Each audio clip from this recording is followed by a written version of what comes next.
Let's talk about the rumor, though.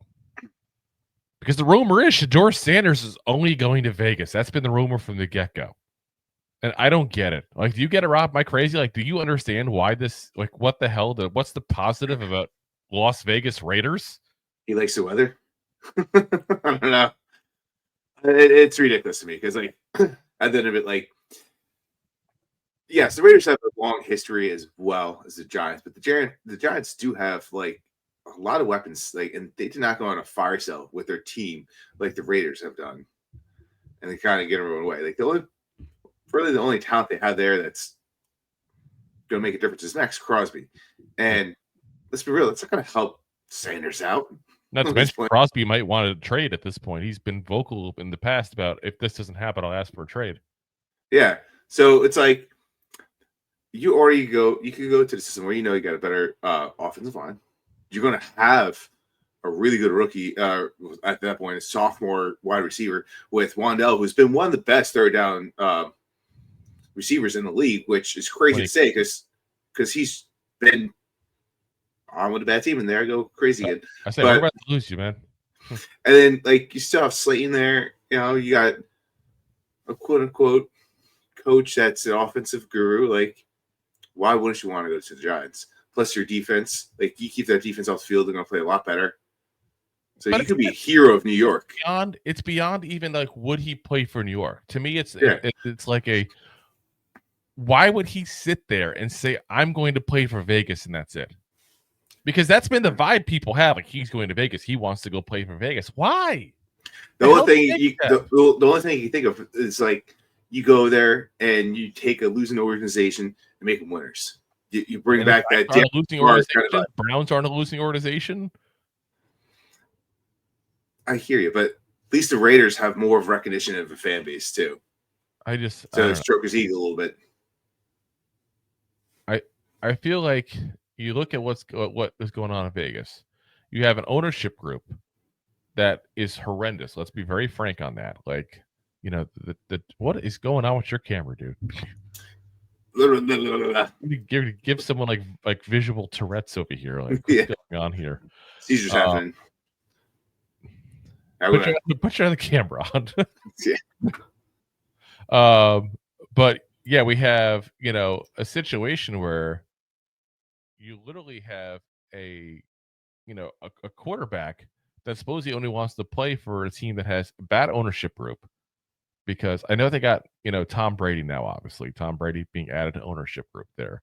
But, you know, Al Davis, towards the end of his time, was definitely, you know, not a guy that was taken serious. Now, was he good in the 70s and all that? Yes, 100%. But, you know, he wasn't very good towards the end of his career, end of his life there. Mark Davis has been an absolute embarrassment of an owner. You know, he's been a guy who hasn't done anything good for this franchise besides moving them to Vegas, which, let's be honest, lined his pocket more than anything else. You know, you look at what this team has.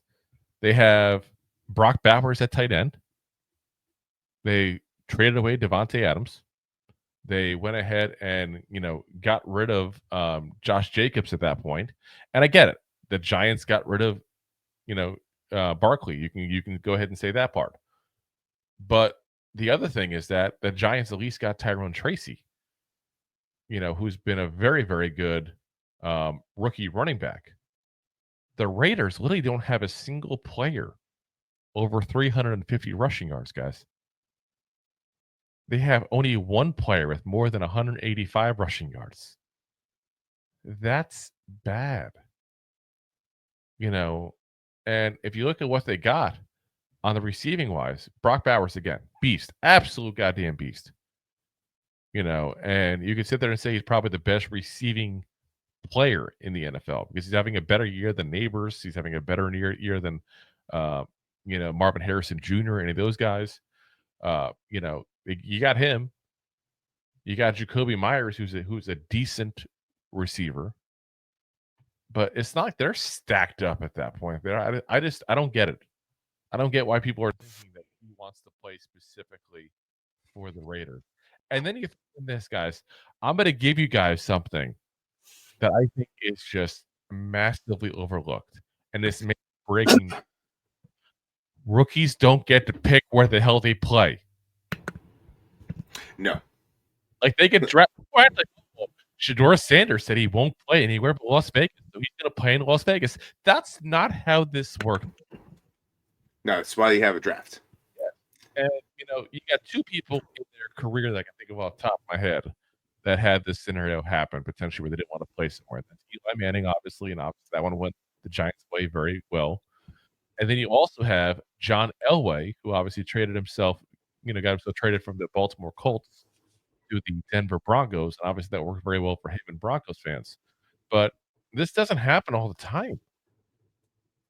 And, that's also, something that needs to be looked at as, something that you can't guarantee like he's going to play for the Raiders because he wants to play for the Raiders. You don't get to pick. You don't get to pick. And I do have to correct myself because Casey actually already corrected me. Deion Jr. does not play the team at B. Shiloh. Yep, you're correct on that. I was misremembering. There's a lot of Sanders kids out there. Enough to make a football team. Yeah, apparently. But yeah, like I said, I just don't get it. I don't get this whole Sanders only play for Vegas thing. That's BS. I'm sorry. What's he gonna do? Like seriously, is he gonna go sit out for a year because he wants to play for the Raiders? Are you kidding me? Like, what does he like the uniform? What's so positive? I get it. The logo's kind of cool. Like, where can they go play? You don't even know who the black and silver. Like, I get it. Like, Antonio Pierce and Deion have a good relationship. We also saw the video last weekend where Antonio Pierce was talking before the Super Bowl, by the way. People made it seem like a recent video. Before the Super Bowl, where this was. And Sanders said, you better draft the Sanders boys. And that's just banter talk. And I get they have a good relationship. But Antonio Pierce might not even be there next year. Yeah, I mean, you can't sit there and say this is a very good, first year of him as a coach. If he comes back next year, point blank, it's because they feel bad. They gave him a crap roster. Which he also hasn't got a lot more wins last year out of. Yeah, that's what I'm saying. So, I don't know. I don't get it. I really don't get the whole Vegas thing there, but that's what people are making it seem like there. If you like that clip, then you will love the full episodes too. Find us on your favorite podcast app and look for us on all your favorite social media platforms. Thanks so much. Please, I'm begging you. Please subscribe.